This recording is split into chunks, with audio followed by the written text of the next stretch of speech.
एक तरफ दुनिया आर्टिफिशियल इंटेलिजेंस, ड्रोन और अत्याधुनिक मशीनों की बात कर रही है तो दूसरी तरफ हिमाचल के गांव आज भी अपनी परंपराओं और प्रकृति से जुड़े उस कृषि मॉडल को जीवित रखे हुए हैं जिसने सदियों तक देश का पेट भरा है।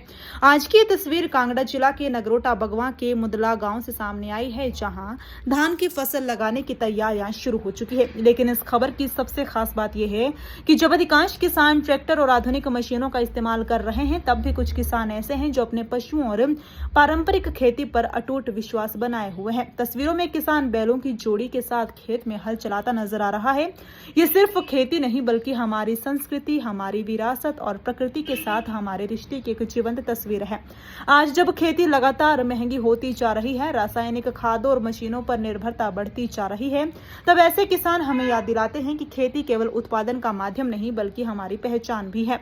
विशेषज्ञों का मानना है कि पारंपरिक खेती के कई तरीके आज भी पर्यावरण के लिए बेहतर है। बैलों से की जाने वाली जुताई न केवल ईंधन की बचत करती है बल्कि मिट्टी की प्राकृतिक संरचना को भी कम नुकसान पहुंचाती है। हालांकि बदलते समय के साथ आधुनिक तकनीक की जरूरत से इनकार नहीं किया जा सकता, लेकिन ये भी उतना ही जरूरी है कि हम अपनी कृषि विरासत और पारंपरिक ज्ञान को पूरी तरह खत्म न होने दें, क्योंकि जिस दिन खेतों से बैलों की घंटियों की आवाज बंद हो जाएगी, उस दिन हमारी ग्रामीण संस्कृति का एक महत्वपूर्ण अध्याय भी इतिहास बन जाएगा। नगरोटा बगवा के मुदला गांव की तस्वीर सिर्फ एक किसान की मेहनत नहीं बल्कि नई पीढ़ी के लिए एक संदेश है कि विकास और परंपरा साथ साथ चल सकते हैं।